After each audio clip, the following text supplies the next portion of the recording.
इराणमध्ये एका माणसाला 14 वर्षांच्या मुलीसोबत लग्न करायचं होतं. यामुळे त्याने त्याच्या बायकोला फसवलं, पण समाजासमोर तिची नाचक्की केली आणि त्याच समाजाने मिळून तिच्या आईबापासमोर 2 लहान पोरांसमोर दगडाने ठेचून तिची हत्या करून टाकली.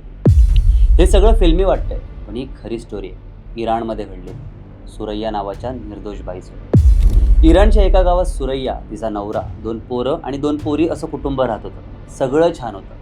पण अशातच सुरैयाच्या नवऱ्याला गावातली एक 14 वर्षांची पोरगी आवडायला लागली. त्या 14 वर्षांच्या पोरीनेही काही कारणांमुळे त्याला आपल्या जाळ्यात अडकवलं होतं. यानंतर त्याची तिच्याशी लग्न करण्याची इच्छा झाली. तिच्यासाठी तो एकदम पागल झाला. तो तिला हे म्हणाला सुद्धा की जर तू माझ्याशी लग्न केलं तर मी तुझ्या आजारी बापाचा सगळा खर्च उचलेन. पण या सर्वात त्याच्यासमोर आणखी एक मोठा प्रॉब्लेम होता.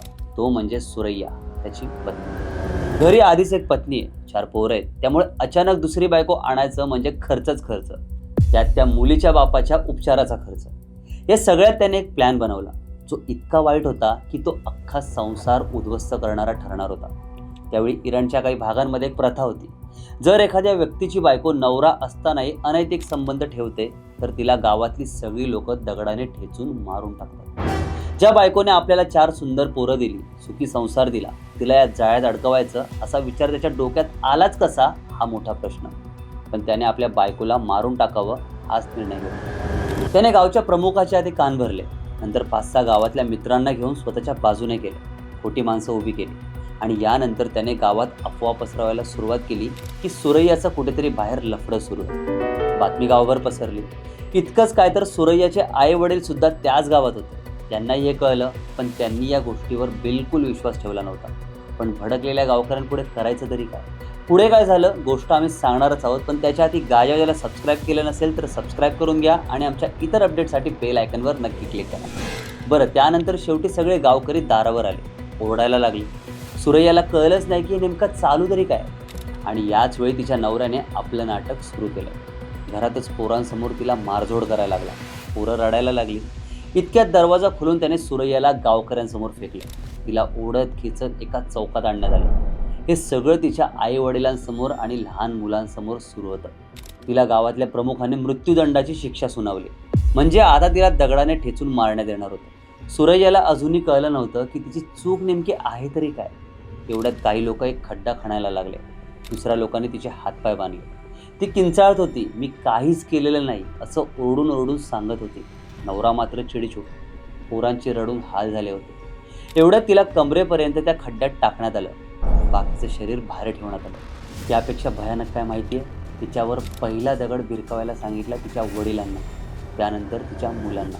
म्हणजे विचार करा, ती 4-5 लोकच होती जी तिला निर्दोष समजत होती. त्यांच्याकडून पहिला दगड तिला लागला पाहिजे म्हणजे किती वाईट आहे. ती पोरं दगड मारल्यानंतर वेड्यासारखं रडायला लागली. यानंतर सगळ्या गावकऱ्यांनी एक एक करून तिला दगड मारायला सुरुवात केली. 4ही बाजूनी दगडांचा मारा सुरू होता. कधी डोक्याला, कधी नाकाला, कधी पाठीत, कधी छातीवर. माझ्यासोबत हे नक्की काय होतं हा विचार करायलाही सुरैयाला वेळ मिळाला नाही. जो जो दगड शरीरावर लागतोय तिथून रक्त येतं. अख्खं शरीर रक्तबंबाळ झालं होतं. डोके हरकत होते. शेवटचे क्षण जवळ येत होते. पण हे क्षण इतके घातक असतील असं सुरैयाला वाटलं नव्हतं. जमीन, मातीसुद्धा रक्ताने लाल झाली होती. आता सुरैयाने पूर्ण शरीर सोडून टाकलं होतं. तिचा नवरा तिच्याजवळ आला. त्यासोबत आणखी काही गावकरी सुद्धा आले. त्यांनी चेक करून पाहिलं की सुरैया जिवंत आहे का. ती अजूनही श्वास घेत होती. शेकडो दगडांचा मारा खाल्ल्यानंतरही ती जिवंत होती. तिने डोळे उघडले. 4ही बाजूनी लोक उभी होती. बोलता येत नव्हतं. सगळं फक्त लाल लाल दिसत होतं. त्या गावकऱ्यांनाही जिवंत आहे कळताच त्यांनी पुन्हा दगडा उचलल्या. त्यात तिचा नवरा सुद्धा होता. आणि या सर्वांनी मिळून ती जोपर्यंत मरून जात नाही तोपर्यंत तिला दगडा मारल्या. अखेर तिने एक शेवटचा श्वास घेतला आणि ती हे जग सोडून गेली. आई वडील, 4 पोरं यांच्यासमोरच निर्दोष असतानाही तिचा खून करण्यात आला. पण ते म्हणतात ना की पृथ्वीवर केलेलं पाप पृथ्वीवरच फेडावं लागतं. ज्या दिवशी सुरैया गेली त्याच्या दुसऱ्याच दिवशी त्या 14 वर्षांच्या मुलीचा बाप मेला. त्यात त्या पोरीने सुरैयासोबत झालेलं जे पाहिलं त्यामुळे थेट लग्नाला नकारच दिला. म्हणजे काहीही कारण नसताना सुरैयाचा हकनाक बळी गेला. ही घटना इराणच्या एका छोट्या गावात घडली होती. ही गोष्ट प्रसिद्ध इराणियन लेखक फिद्रोनी साहेबजम यांच्यापर्यंत पोहोचली. यावर त्यांनी एक पुस्तक लिहिलं, ला फेमे लापेडी. या पुस्तकाचं पुढे भाषांतर सुद्धा झालं आणि एक सिनेमा सुद्धा आला, the stoning of Soraya M. जो तुम्ही यूट्यूबवर बघू शकता. सांगायचं झालं तर असा प्रसंग कोणाच्याही वाट्याला येऊ नये. आजही ती पोरं कोणत्या लेवलला ट्रॉमा घेऊन जगत असतील, समाज त्यांच्यासाठी किती तुच्छ झालेला असेल, आपल्या राक्षस बापाविषयी त्यांच्या मनात आजही किती राग असेल. त्यातून एकच कळतं की आपण स्वतःला किती प्रगत आणि खुल्या विचारांचं मानलं तरी स्त्रियांच्या बाबतीत आपले विचार कधीही प्रगत होणार नाहीत आणि माणूस अखेरपर्यंत स्त्री या गोष्टीला घाबरतच राहील.